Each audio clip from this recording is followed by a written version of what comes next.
Welcome back to the deep dive. Today, we're tackling something really profound, Mahamudra. It's often called the Great Seal. Mm-hmm. Right. And it's seen as, well, the peak of meditation practice in Vajrayana Buddhism. Right. And our mission here is to get into this core paradox it seems to present. Which is? Well, Mahamudra says ultimate reality is already perfect. The mind, deep down, is already enlightened. Yeah, that's the ground view. So if everything's already perfect, stamped with the seal of perfection, why is the path so demanding? Why all the intense practice? That's the million-dollar question, isn't it? And the name itself, Mahamudra, Great Seal, gives us a hint. It's not just a nice idea. Like a concept. Exactly. Think of it more like an indelible mark, like that wax seal on an old royal decree you mentioned. A stamp of authenticity. So the mudra part is that stamp. Precisely. It's the stamp of authentic reality, this wisdom of emptiness on everything. Every single thing you experience, every sight, sound, thought, it appears vividly, clearly, unobscured. Okay, so that's the mudra. What about the maha, the great part? Maha tells you this reality, this truth, is way beyond your ordinary thinking mind. Your concepts, your categories, they just can't box it in. So the practice isn't about making something new happen? Not fundamentally. It's about recognizing the seal, the perfection that's already stamped on everything, already there. Okay, let's dig into that recognition, the foundation, the ground. The whole system seems to rest on realizing the mind's basic state is this union. Dzogchen. Yes, Dzogchen, an inseparable union of two qualities that on the surface seem totally opposite. First one being emptiness, shunyata. Right, and we need to be super clear here. Emptiness does not mean nothingness. That's a common trick up. So what does it mean? It means things lack intrinsic existence. They don't have a solid, independent, self-established reality, svabhava. Nothing exists entirely on its own, from its own side. Okay, theoretically, but experientially. If I look inside for my mind, what does emptiness feel like? Well, the instruction is often just that. Turn attention inward. Look for the thinker. Try to pin down the mind. And what you find is... Something solid. Exactly. You can't grasp it. It's transparent, open, like space, boundless. And look at your thoughts, your emotions. They're vivid, right? They happen. Definitely. But they're also insubstantial, like drawing on water. They appear, maybe stay a moment and dissolve without a trace. Right. Realizing this like an inherent solidity that starts to undermine suffering. Because suffering comes from grasping onto things as solid and permanent. But if the mind is just empty space, how does anything appear? How do we experience anything? Wouldn't that just be a blank void, nihilism? But that's why it's a union. Emptiness alone could lead there. The second quality inseparable from emptiness is luminosity, or clarity. Pravasara luminosity. Okay. This is the mind's dynamic, unceasing ability to give rise to appearances, to manifest experience, sights, sounds, thoughts, feelings, everything. So emptiness is the potential, the space, and luminosity is the manifesting energy that fills it. That's a good way to put it. Think of a mirror. The mirror itself is empty, right? It doesn't have its own images. Oh. That allows it to reflect anything. That's its empty nature. But the mirror's other quality, inseparable from its emptiness, is its power to reflect clearly, to show images. That's the luminosity. That's the luminosity. You can't have one without the other. An empty mirror that doesn't reflect isn't a mirror. A reflecting surface that isn't fundamentally empty of its own images, also not a mirror. They are one nature. And the texts break luminosity down further, don't they? Into clarity and awareness, Gizalba and Rigpa. Yes. Gizalba, clarity, is that dynamic energy of manifesting. Rigpa, awareness, is the knowing quality. The fact that the mind not only gives rise to appearances, but knows them. Simultaneously. In the same instant. It's a unified flow. And the single ground, empty, yet luminous and aware, this is the basis for everything. Which leads to this huge point. Right. Samsara, the cycle of suffering, and nirvana liberation aren't different realities. They're not different places, no. Yeah. They're simply two ways of relating to this one fundamental nature of mind. So samsara is... getting it wrong. Basically, yeah. It's the cognitive mistake of not recognizing this non-dual nature. We take the flow of experience and we solidify it. We create a split. Me, the subject, inside, looking at the object outside. And that split is the problem. That's the root of grasping aversion, suffering. Nirvana is simply seeing through that illusion, recognizing the mind's true nature, which was never divided, always empty and luminous. And this sounds very much like the idea of Buddha nature, Tathagata Garbha. It connects directly. This inherently empty, luminous, aware nature is the Buddha nature. the innate potential for full enlightenment that exists within all beings. The path isn't about creating it, it's about uncovering what's already there. Okay, so how do you uncover it? That brings us to the path, the lineage, and this wasn't developed in universities, was it? Not primarily, no. The Golden Rosary, the lineage, traces back to the Indian Mahasiddhas. These were, well, great adepts, often unconventional figures, yogis, sometimes living on the fringes. Focused on direct experience. Absolutely. Spontaneous, non-conceptual realization. People like Saraha, way back in the 8th century, who wrote these amazing Doha songs of realization. Very poetic, very direct. Then Tilopa comes along. He seems key. Hugely important. Tilopa synthesized various tantric streams and gave us the Ganges Mahamudra text. Very pithy, very profound. And his relationship with his student, Naropa? That's legendary. It really tells you something about the path. Naropa wasn't some simpleton. He was the head of Nalanda University, a brilliant scholar. Top of his field. Exactly. But Tilopa saw that his intellectual pride, his reliance on concepts, was the final barrier. So he put Naropa through these incredibly harsh trials, the 12 major and 12 minor hardships. Designed to break that ego. To shatter his conceptual frameworks. Yes. Force him beyond intellect into direct knowing. That journey from scholar to realized yogi is a powerful archetype here. Then the teachings traveled to Tibet. Marpa the translator. Right, Marpa. And what's fascinating is he wasn't a monk. He was a farmer, a husband, a father. He made these dangerous journeys back to India multiple times to get these teachings. Shows realization isn't just for renunciates.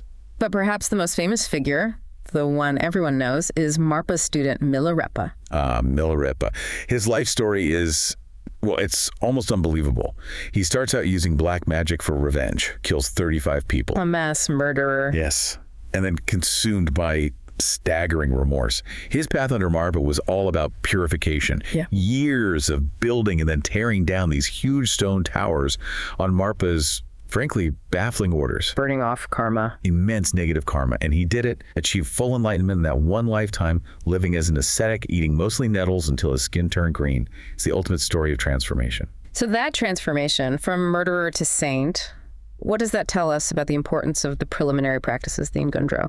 It tells us they are absolutely crucial. It shows that no state is fixed and purification is possible. It's the key, really.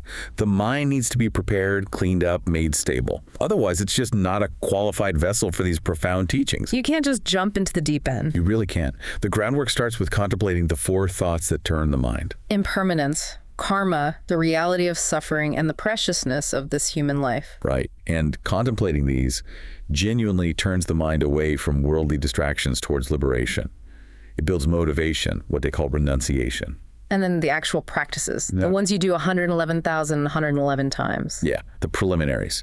Things like prostrations, Vajrasattva mantra for purification, mandala offerings for generating merit, and crucially, guru yoga. Connecting with the teacher, the source of transmission. Cultivating that devotion is seen as essential for receiving the blessings and the pointing out instructions that make realization possible. Okay, so the vessel is prepared. What are the core skills you build then?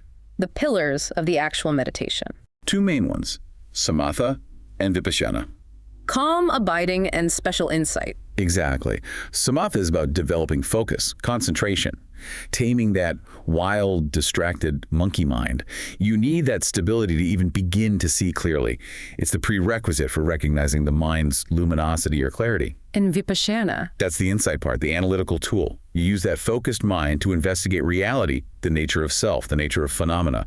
This leads to realizing egolessness, emptiness. It's the prerequisite for realizing the mind's empty nature. So the path is really about developing both and bringing them together. Yes, it's the progressive cultivation and eventual union of stability, samatha, and insight, vipassana, calmness and clarity working together. Which brings us to the actual practice map, the 4 Yogas of Mahamudra. This seems like the step-by-step guide from disciplined effort to, well, effortlessness. That's a good way to frame it. It maps the journey. Yoga 1 is one-pointedness, Rotsi Chig. So really doubling down on samatha. Exactly. Yeah. Deepening concentration. Moving from being able to focus for short periods to eventually reaching what's called greater one-pointedness. Which means? Where the meditative state isn't just on the cushion, it's a continuous presence underlying all your activities. Waking, sleeping, working. Always there. Okay, stability established. Then yoga 2, non-elaboration, spro. This sounds like the insight vipassana phase kicks in. Yes. Now you use that stable mind to look deeply. You start seeing through conceptual frameworks, seeing that phenomena, thoughts, experiences, they are primordially free from our mental labels. Labels like arising, ceasing, self, other, good, bad. All of them. You realize these are just superimposed ideas. They aren't inherent in the things themselves. At its peak, even the hope for nirvana and the fear of samsara dissolve. You see, they are both just mental constructs, elaborations. Wow. Okay. Then Yoga 3, one taste, Rajigig. This sounds like where duality really collapses. How is it different from non-elaboration? In non-elaboration, you realize things lack inherent existence, lack those conceptual boundaries. In one taste, you directly experience the unity. All the seemingly different things, pleasant feelings, unpleasant sounds, inner thoughts, outer objects, they all share the same fundamental taste. The taste of? The taste of luminous emptiness, mind itself. The key insight here is often phrased as realizing there are no separate appearances outside, nor a mind inside. It all happens within the one seamless expanse. The subject-object split is seen through directly. Completely. It's not just understood intellectually, it's directly perceived. And that leads to the final stage, Yoga 4, non-meditation, Sagam Med. I love that name. It sounds like you finally get to stop trying so hard. That's precisely it. Effort just drops away. Meditation isn't something you do anymore. It's just your natural state of being, continuous and spontaneous, effortless presence. And the ultimate result. The transformation is complete. Even the subtlest remaining trace of dualistic consciousness dissolves into primordial wisdom, Jnana. That's full Buddhahood. Now, putting this in context, many listeners might know about Dzogchen, the Great Perfection.